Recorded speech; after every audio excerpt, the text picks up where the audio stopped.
আসন্ন জাতীয় নির্বাচনের জন্য জামাত ইসলামী যে কতটা প্রস্তুত তার প্রমাণ মিলছে ৩০০ আসনেই প্রার্থী ঘোষণার কার্যক্রম দেখে।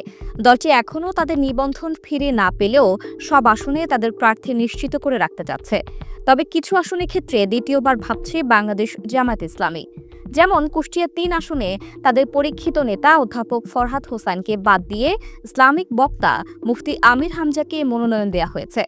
ধারণা করা হচ্ছে সুপরিচিত আলেম এবং ইসলামিক বক্তাদের আরও কয়েকটি আসনে মনোনয়ন দিতে পারে বাংলাদেশ জামাত ইসলামী। এক্ষেত্রে খুব জোরে সোরে উচ্চারিত হচ্ছে জনপ্রিয় ইসলামিক বক্তা রফিকুল ইসলাম মাদানির নাম। নেত্রকোনার কোনো একটি আসন থেকে মাদানী হুজুরকে নমিনেশন দিতে পারে জামাত। এক্ষেত্রে তার নেত্রকোনা ৫ হওয়ার সম্ভাবনাই বেশি, কারণ এখানের পূর্ব ধলাতেই জন্মগ্রহণ করেন রফিকুল ইসলাম মাদানী। এদিকে গত ফেব্রুয়ারিতেই নেত্রকোনার ৫টি আসনে জামাত তাদের প্রার্থী ঘোষণা করেছে। নেত্রকোনা ৫ পূর্বধলা আসনে জেলা জামাত ইসলামীর অ্যাসিস্ট্যান্ট সেক্রেটারি ও পূর্বধলা উপজেলার সাবেক ভাইস চেয়ারম্যান অধ্যাপক মাসুম মোস্তফাকে দাঁড়িপাল্লার দায়িত্ব দিয়েছে জামাত ইসলামী।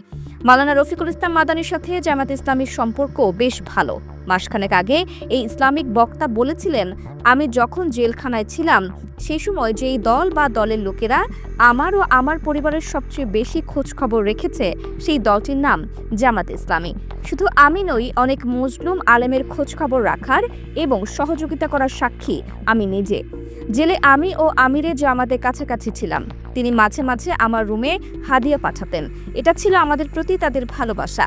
আমি হেফাজতের আলেমদের বলতাম, দেখেছেন জামাতের দূরদৃষ্টি, যে যতটুকু করেছে ততটুকু বলাটা আমার নৈতিক দায়িত্ব।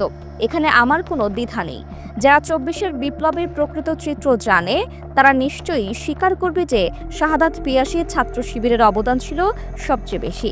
অন্য ছাত্র সংগঠনগুলোর অবদান অবশ্যই আছে, তবে সে সময়ের মূল চ্যালেঞ্জটা ছাত্র শিবির নিয়েছিল।